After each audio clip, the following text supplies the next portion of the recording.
Good morning, everybody. I can't believe Thanksgiving is over for a day. Winter has sort of been here, but it's a little nicer. And I think most of us have enjoyed a fabulous Thanksgiving dinner and all that good stuff. But I think it's time. I have a very dear friend who I've worked with for years, Melannie Grimme, and I originally met, in case anybody wants to know, at the Dumb Friends League.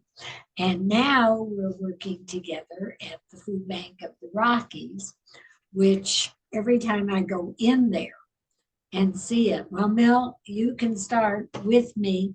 Good morning. Good morning. Happy day after Thanksgiving. I hope you had a nice Thanksgiving. It was fabulous. Did you? We did. It was really nice. Yes, thank you. All of the traditional Thanksgiving courses were present and accounted for. So We had all the traditional, and I would say plus, plus, plus. Good. That's the way And, it should be. and I guess you're not supposed to be hungry today, but as always, could always eat. Well, Anyhow, leftovers, that's my favorite part. that is the best part. Turkey sandwich with cranberries and stuffing on it. Yes, on sourdough. It's so good if you have it on sourdough, in my opinion. In my opinion, I agree. Yes. Unless it's bread from the bakery that I think is so good. Mhm. Anyway, we're sitting here, we're talking about how wonderful it was. And you work and represent FoodBank where people are in need. And when I saw the first time the size of that place and Yeah. the shelves, it's unbelievable. So tell us a little bit about what's happening. Sure. Yeah. Thank you. So FoodBank of the Rockies, we've been around since 1978, and we, you know, from what you said, we're a distribution center. So we have a large warehouse and we work to source food, we purchase food, we get food donated, we work through government programs to receive food, and then we take all of that food and distribute it through our network of over 800 hunger relief partners who take that food into the community and distribute it to people through small food pantries or church pantries, or through larger groups like the Boys and Girls Club, who distribute food, to kids after school or on the weekends. And then we also do mobile pantries and distribute the food that way. We go into areas, communities that we consider food deserts or that don't already have a hunger relief partner working in that community, and we'll distribute food that way. So around the holidays, we work to source food that is appropriate for what the different cultural meals that we have. So for Thanksgiving, we actually, thankfully, our food sourcing team started working to source turkeys all the way back in February. Which I understand were impossible to get. It was hard. Yeah, it was. Thankfully, our first truck we pre-ordered before the bird flu hit, and then once that happened, then it became even really much harder to find turkeys. But thankfully, because we worked so far in advance, we were able to secure prices that are much lower than prices now because of the shortages. And we secured 13,500 turkeys ahead of Thanksgiving. In February, you started? February, March, and April. Yep. In total, we had 5 truckloads of turkeys that were about 13,500 turkeys. So we distributed those through our hunger relief partners. And then we also prepared meals in our own community kitchen, working with the Optimist Club. We cooked hundreds of Thanksgiving meals that we provided to children through Boys and Girls Club and through Girls Inc. so that they were able to celebrate Thanksgiving as well. And I don't think people know that you actually have a chef right on spot who makes meals for the children every day. Yeah, we do. Chef Paul, he's amazing. And in our community kitchen, we make individually packaged meals for children for after school programs.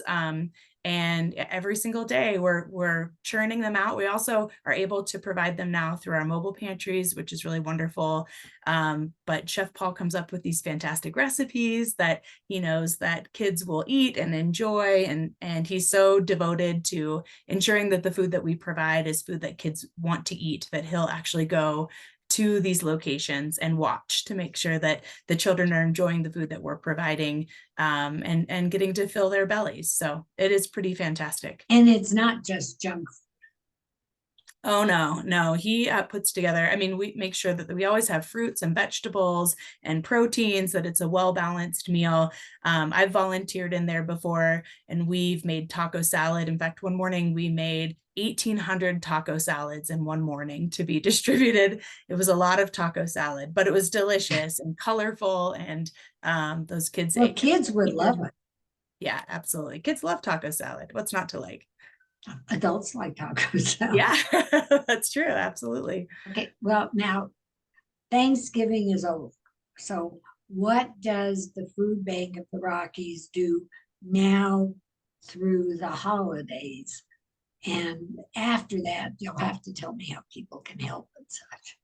Yeah, absolutely. So now we're continuing to source food for the holidays. So turkeys continue to be part of what we're looking for, but also looking for foods that are for other holidays, such as Navidad, for example, which starts on December 12th. So sourcing things like tamales or the ingredients to make tamales, and making sure that we have those readily available so that our hunger action partners, hunger relief partners, can have that food to provide to people who need it. It's really important for us that people have food that's culturally appropriate for them, that feels familiar and comforting, that allows them to celebrate the holidays that are right for them and their families, and that it feels like home. So our food sourcing team works really hard to make sure that we can provide that. We are, with a 40-year high with inflation. So we're spending about $1.3 million every single month to purchase food, which is about 3 times more than what we were spending pre-COVID. And we also are using programs like our Fresh program, which is sourcing fresh produce and fruit and providing it to our hunger relief partners for free. It's a continuation of a program that actually started during COVID, where we were receiving fresh produce that was in surplus because all of these farms didn't have anywhere to send it, with restaurants closed down, and they had this surplus of fresh produce. And so we were receiving that and able to provide it to folks. And when that program ended, it was really important for us to make sure that we could continue to provide fresh produce and vegetables. And so we do. Okay, I understand. I know it was during COVID, but Yeah. you would even take food. I mean, I can get food, but to a person who lives alone at any age and couldn't get out or get food, that you actually got them food. Yeah, we work with partners like Amazon, actually, and DoorDash that help us deliver food boxes. The program, we have a program called our Evergreen program, which provides grocery boxes to income qualified seniors at 65 and older. And we work with partners like Amazon and DoorDash to deliver those boxes to their homes. We also have them available at our mobile food pantries as well. But yes, during COVID, all of those programs expanded, like you said, to include a much broader audience. So our Evergreen Box is actually a USDA sponsored program, which is why we have to qualify folks at 65 and older. But during COVID, we were able to, like I said, expand that reach because we knew so many more people were experiencing food insecurity than had ever experienced food insecurity before. Well, this is what's happening now. Yeah, we're seeing it again, unfortunately. Rent. Yeah. We still need to eat. Exactly. Yeah. I believe the most recent statistic is that on average, it costs $460 more each month than it did pre this inflation surge just to buy your essentials. Which, if you're already on a tight budget, $460 is a pretty significant increase. Yeah. Yeah, exactly. Okay. And tell me, okay, but will you get meals together for people for Christmas, for example? We will. So we work with our partners to provide meals and again, to provide mostly the food for the folks who are coming to pick up the meals so that they have food that is culturally appropriate for them to cook for their Christmas or their Hanukkah or Navidad or whatever they happen to be celebrating this time of year. And then we'll work in our community kitchen as well to pre-make some of these holiday themed meals and provide them that way as well. Okay, now I know that you use and need volunteers. But Yes. I was with at the food at the dinner we had. Gather and Sew. There was a couple there who volunteers, and they deliver fixed done meals prepared to people who just drive by. I thought that was fascinating. At our mobile pantries, yeah. So we are able to provide those single serve meals to folks at our mobile pantries now. Yeah. And our volunteers, we use about 18,000 volunteers every year, which is, yeah, a huge number. We couldn't do the work that we do without our volunteers. And volunteers help with everything from sorting food that is donated to us through grocery rescue, or packaging up the food boxes I was telling you about. They work back in our warehouse, preparing it and getting deliveries to our hunger relief partners. They work at our mobile food pantries. We utilize and they work in our kitchen, helping to put together these individually packaged meals as well. So every day we have volunteers that come in groups. They come with their companies. A lot of times we'll have a whole company come in and spend the day volunteering with us, or just individuals who come in every single day, some every single week. Just really wonderful stories. In fact, I was talking with a volunteer last week, and she and her fiance met at the food bank volunteering, and they'll be getting married in January, and there's a bunch of food bank folks that are coming to their wedding. Are they going to get married in the packing department? I hope not. I don't think so, but yeah, they've invited a bunch of our team to come celebrate with them. And yeah, we were joking that that's going to be our new volunteer advertisement, is that, matchmaker. Exactly. And now, if one wants to volunteer, can one ask, like, I would like to deliver blah, blah, blah, or do this, as opposed to packing boxes? Yes. A volunteer can ask that. Absolutely. Yep. On our website, there's a button that says volunteer, and you can look through all of the different shifts and types of volunteer jobs that we have available, and see exactly where they're located and what time the shifts are available, and sign up for what makes the most sense for you.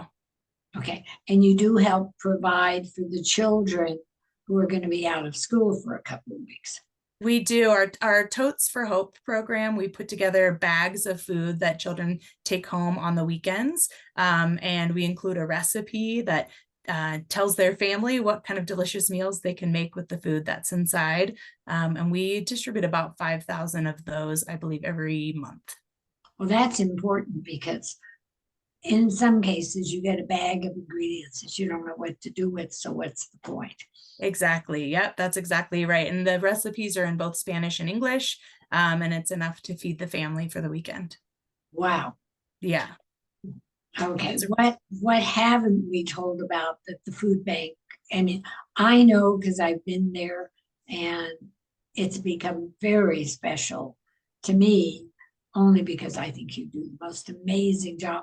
And first of all, I wish people who might be viewing this would just make a date and go out there and see the place. And I think please, yeah, your attitude totally. Yeah, I mean, I think people have an idea of what a food bank is, and it's usually from what they've seen, whether it be their church food bank. Right, it isn't. We are a massive warehouse, 155,000 square feet. We just opened another warehouse on the western slope, actually, a new facility in Grand Junction that has more storage space, more freezer and refrigerated space, so that we can store more there and distribute. We also have our warehouse in Casper, Wyoming. We currently serve 30 counties in the state of Colorado and the entire state of Wyoming. Wow. So we have the largest service area of all Feeding America food banks within the contiguous United States. So it's a big job. Wow. Yep. And right now we're distributing enough food to provide 180,000 meals every single day. So the work that we're doing is quite significant. We provide enough food for 180,000 meals every single day. That is what I heard. Okay. Yeah. And last year we distributed 80 million pounds of food to our service area. So it's a pretty significant operation. I think many people feel the way you did when they see it for the first time, that I had no idea. Didn't realize how big it was. Yeah. I mean, I knew the food bank did a great job. I Thank just you. sat there like more people should know about this. Thank you. All right, and now it's December 6th, I think, is Colorado Gives Day. That's right. December 6th is Colorado Gives Day. And Colorado Gives Day is such an important day for philanthropy in our state. It's always so fun to see how many people show up and provide resources and funds to the organizations that are significant to them. And FoodBank of the Rockies is happy to participate and always just so honored to be the recipient of people's philanthropy on Colorado Gives Day. And all you do is click the button and give.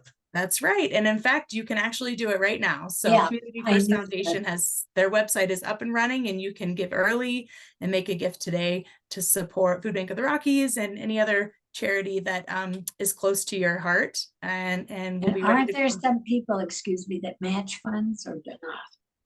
Yep, there are some people who match funds. In fact, Community First Foundation has an incentive fund, so they'll actually boost donations that are provided that day. I believe it's up to $1 million. Yeah, so and that's divided amongst all of the different charities that participate. All right, before your screen is blinking, I think it's saying the sun is shining. But tell people about your website and how to get in touch. Absolutely. So our website is foodbankrockies.org. Again, foodbankrockies.org. If you go to our website, there's a give button. It's very prominent on our homepage, and you can click that button and choose to give a one-time gift or to give a monthly gift. If you'd like to give to us through Colorado Gives Day, you can go to Colorado Gives, cogives.org, and choose FoodBank of the Rockies. And I hope people will really get out there and see it. And I don't know what's happening. I think it's yours, but I'm not sure whether it's yours or mine. Computers rain. Oh, I know. My blinds are there. Oh, that's better. It's very sunny. I thought we were losing you. Woo! Okay. And I hope everybody who's watching this will like and subscribe on YouTube to the Gabb, G-A-B-B. And you can all see it there. It will be on Facebook and Instagram as well. And first of all, you're a fabulous group of people. Oh, thank you so much. Work there. I've never seen a group work together. And I can guarantee that because I was in charge of something at the first charity event you had. And it wasn't me, honey. Those people were, I got glory that I didn't deserve because, oh my God, you are fabulous. And I see what you do every place. And I know you personally and know that's true. So I hope you had a wonderful Thanksgiving and look forward to the holidays with you, your hubby and kids, and everybody out there. It is Colorado Gives Day. Support the Food Bank of the Rockies. I get no money, guys. It's just a fabulous organization and great. So thank you. Thanks so much, Gabb. And thanks so much for your wonderful support as well. We love you. Happy Thanksgiving. You back. I love you forever. All right. Have a great day, everybody. Much love. Bye-bye. Bye-bye.